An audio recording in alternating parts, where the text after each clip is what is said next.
Bibliophiles of the Internet. My name is Adriana, and today I'm here to bring you my March wrap-up. Things you need to know. March was magical March, so everything I read had some element of magic within it, with only a couple of exceptions for things I had to read for school or some other stuff, but other than that, it was a complete success, so let's get into it. The first book I finished in March was A Little Life by Hanya Yanagihara. I actually did an entire spoiler-free video review for this, so I will link that up above and down below in case you want to see that. Then for school, I read How to Live Safely in a Science Fictional Universe by Charles Yu. This book is a mixture of metafiction and speculative fiction, and actually the main character is named Charles Yu, and he lives in a universe called Minor Universe 31, and this universe is incomplete, and also time travel exists. So his job is actually to go around repairing people's time machines because they always end up in places where they're not supposed to go. When he's doing that, he actually runs into a version of his future self who hands him a copy of this book, How to Live Safely in a Science Fictional Universe, which he has all at once, both not yet written and he is in the process of writing it. He hopes the book will help him out of the paradox he now finds himself in, but also he hopes it will help him find out what happened to his father, who, when Charles was very young, became depressed, dropped out of time, and disappeared altogether. I was captivated from page 1 because both the author and the character, Charles Yu, has a sense of humor that just won't quit. It's so easy, it's so effortless, and that's what makes the story so engaging, and that's what makes it so easy to invest in this character right away. The story is really clever, and I love how it engages a lot of complex ideas within it, like how the story overall posits language as its own time machine, which I think is a fascinating concept. It's a nice balance of humor, cleverness, and sadness, and the language itself is so beautiful because it constantly builds in a way that feels revelatory. Plus, it explores a lot of complex themes and ideas such as secondariness, familial debt, inherited modes of sadness, cyclical grief. There's a lot of box imagery as well, which makes you think of the boxes other people put you in versus the boxes you put yourself in. It also explores feelings of inevitability, confinement, limitedness, and also how to break cycles by regaining your own agency. So overall, I thought this was great. This was definitely one of my favorite reading experiences all year by far. I very highly recommend it, and I gave it 5 out of 5 stars. So then the first thing I read for Magical March was The 100,000 Kingdoms by N.K. Jemisin. I buddy read this book with Ivan from Sona Azra, who is a daily fixture in my life, and if you're smart, he should also be one in yours. This is N.K. Jemisin's first book, and it's about a main character named Yein Dar, who when she was very young, alongside her mother, she was exiled, and now that her mother has died under mysterious circumstances,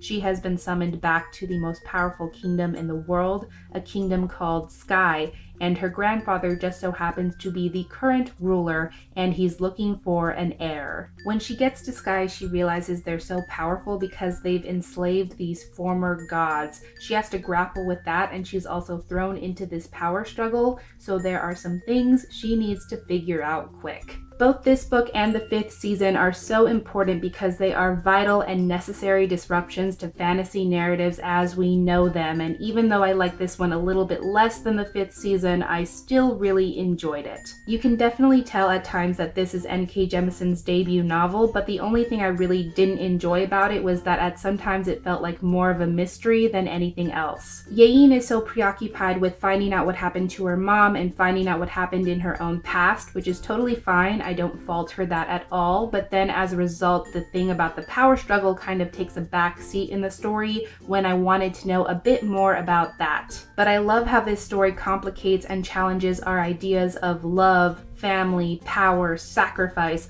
Overall, I think it was great and such a strong story, and I gave it a 4 out of 5 stars. Plus, all the gods in this story are queer. I always forget to say that, but it's true. Then I read 3 comics which are in some way, shape, or form magical. The first one is Milky Way Hitchhiking, the second one is Unicorn vs. Goblins, and the third one is Princeless. I made a completely separate video where I reviewed all of these comics in depth, so I will link that down below in in case you want to see that. Then I read The Walls Around Us by Novaren Suma. This is magical realism and also kind of a ghost story. It's about a girl named Violet who is a very talented ballerina, but she feels really guilty about something that happened with her former best friend Oriana. Ori was convicted of a crime and sent to a juvenile detention center where she actually died in a freak accident. What I really like about this book is that it's super dark and twisted and creepy. The writing style itself is beautiful. It's lush, descriptive, lyrical, and it really lends itself as a proper vehicle for magical realism,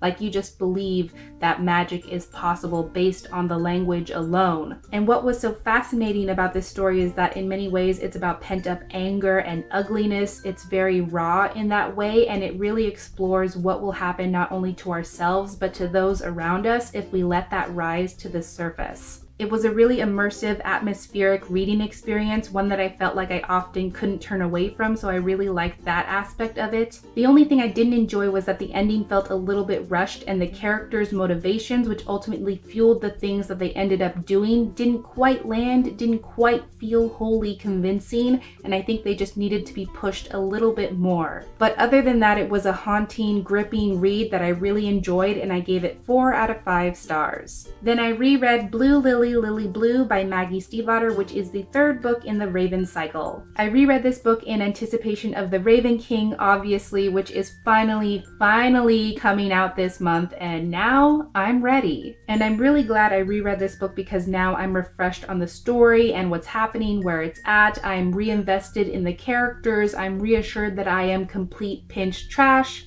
so I'm set. In all seriousness, I love this book. I love this series. I love that every book in the series is so completely different aesthetically and plot-wise from what came before, but it also builds the story in a really interesting way.